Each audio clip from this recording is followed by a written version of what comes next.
បាទសួស្តីបងប្អូនអរគ្នាបាទថ្ងៃនេះនាំបងប្អូនអរគ្នាមកមើលការឋានរបស់យើងមួយដែលកំពុងធ្វើនៅខាងភូមិចុងកោះបាទសង្កាត់កោះអន្លង់ចិនបាទក្រុងតាខ្មៅបាទខេត្តកណ្ដាលបាទជាប្រភេទបាទផ្ទះដំបូលបុកដែលមានទំហំខ្នាត5បាទគុណជាមួយនឹង11ហើយផ្ទះនេះម្ចាស់ផ្ទះគាត់យកតែមួយបន្ទប់គេងទេបងប្អូនបាទមួយបន្ទប់គេងទេហើយតម្លៃមកការផ្ដាច់ទាំងសម្ភារៈនិងកម្លាំងពលកម្មបាទតម្លៃ14000បាទសម្រាប់ខ្នាត511ហើយម្ចាស់បាទគាត់យកតែមួយបន្ទប់គេងទេបាទការងារយើងចាក់ស្ដែងបានចាក់ស្ដែងផ្ទះនេះបាទគាត់ឡើងខឿនបាទគាត់ឡើងខឿនយកខ្ពស់បាទចឹងថ្ងៃក្រោយបាទគាត់ចាក់ដីអីទៅគឺផ្ទះរបស់យើងនៅតែខ្ពស់បាទចឹងស្តង់ដាររបស់យើងខឿនយើងឲ្យកន្លះម៉ែត្របាទត្រឹមគីឡូណា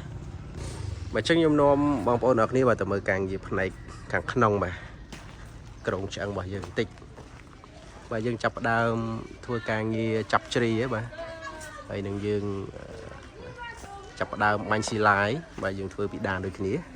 ហើយនេះម៉ូដគំរូបងប្អូនបាទម៉ូដយើង design ប្លង់ជូនគាត់ណាបាទ511ម៉ូដស្អាតបងប្អូនណាយើងធ្វើឲ្យច្រើនកន្លែងហើយមុនធ្វើយើង design ប្លង់រចនាប្លង់ចាក់ពណ៌ជូនម្ចាស់ផ្ទះមើលមកស្អាតបាទគាត់អូខេអស់ហើយបានយើងកំបែកប្លង់ទៅជាប្លង់ស្ថាបត្យកម្មសម្រាប់ជាងសាងសង់បាទចឹងកន្លែងលើប្អួយនេះយើងនៅ decor បាទក្រោបាទប្រភេទស្ងួតទៀតបាទលើក្រោមហើយខាងលើទ្វារនេះយើងលេងស៊ុំបាទឡាំងកាំងយើងចាប់ជ្រីមកស្អាតជូនហើយហៅជាងក៏យើងលេងម៉ូដជ្រីដែរខ្ពស់បងប្អូនបាទដោយសារម្ចាស់ផ្ទះគាត់ថែមខឿនណាបាទអញ្ចឹងយើងចូលមកដល់នេះជាបរិវេណមកកន្លែងទទួលភ្ញៀវបាទអញ្ចឹងធំទូលាយល្អបងប្អូនបាទអត់តូចទេຂະຫນាតនេះបាទហើយគាត់ធ្វើជាប់នៅផ្លូវដែរទេបងប្អូនដែលជិះតាមហ្នឹងអាចចូលមើលការឋានយើងចាក់ស្ដែងបានហើយប្អួយអីយើងទុកຂະຫນាតជូនមកស្អាតហើយសម្រាប់ប្រព័ន្ធទឹកប្រព័ន្ធភ្លើងគឺយើងបង្កប់ក្នុងជាងទាំងអស់បាទយើងរត់ហ្គែនផ្ដាច់ព្រីកុងតាក់ឌីសង់ទ័រជូនបងប្អូនត្រឹមត្រូវណាហើយនេះការងារក្រុងដំបូលបងប្អូនអាចមើលបានបាទធ្នឹមបាទគឺយើងបដោះពីតស1ទៅតស1តែម្ដងបាទធ្នឹមក្រោម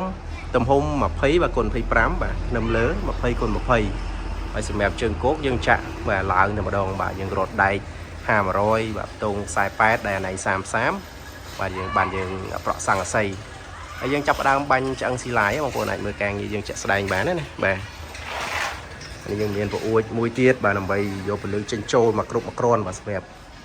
កន្លែងបន្ទប់ទទួលភ្ញៀវនេះហើយកន្លែងនេះយើងចេញដោយខ្សែកាបមួយទៀតហើយនឹងដោយសម្រាប់គាត់ដោតទូឲ្យបានចឹងសម្រាប់ផ្លូវដើរយើងយក1.2 ម៉ែត្របាទយើងវាយ2គីឡូទៅអាចដើរជិះគ្នាបាន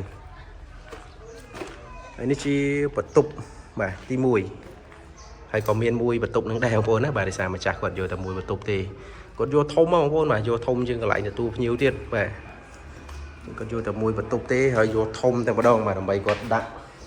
អីវ៉ាន់បាទសម្ភារៈទូអីគាត់មកសពណាបាទអញ្ចឹងពីដានយើងលេងពីដានម៉ូដ2ផុងហើយយើងចាប់ផ្ដើមបាញ់ស៊ីឡាយអីហើយនៅក្នុងបន្ទប់គេងនេះក៏យើងចេញព្រីកុងតាក់ឲ្យច្រើនដែរបងប្អូនបាទនៅកន្លែងនេះមានព្រីមានកុងតាក់បាទកន្លែងនោះមានព្រីមួយទៀតក្បាលអំដេកហើយកន្លែងនេះក៏យើងមានដែរបាទអញ្ចឹងបងប្អូនអាចមើលការងារយើងចាក់ស្ដែងបានណាផ្ទះនេះស្អាតបងប្អូនណាបាទ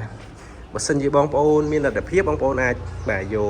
កប្រក់ GC Pro ក៏បានដែរបាទតម្លៃខុសគ្នាទៅតាមហ្នឹងណាបាទឬក៏ប្រក់ក្បឿងក៏បានដែរ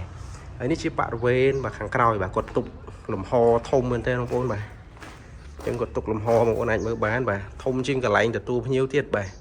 អញ្ចឹងខាងមុខគាត់ទុកតូចទេបាទប៉ុន្តែបន្ទប់អីនឹងលំហផ្នែកខាងក្រោយនេះគាត់ទុកធំបាទ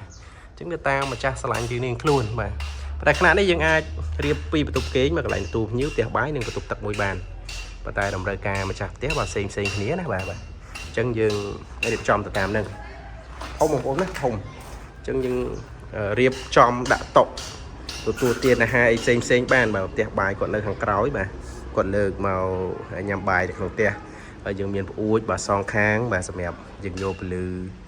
ចេញចូលណាគ្រប់គ្រាន់បាទអញ្ចឹងបងប្អូនអាចមើលការងារយើងចាក់ស្ដែងបានហើយបើសិនជាបងប្អូនមានបំណងចង់សាងសង់បងប្អូនអាចទំនាក់ទំនងមកបានហើយបើសិនជាបងប្អូននៅម្ដុំកោះលោកចិននេះក៏បងប្អូនអាចបាទមកមើលការងារយើងចាក់ស្ដែងបានដែរបាទសូមអរគុណបាទសូមជម្រាបលា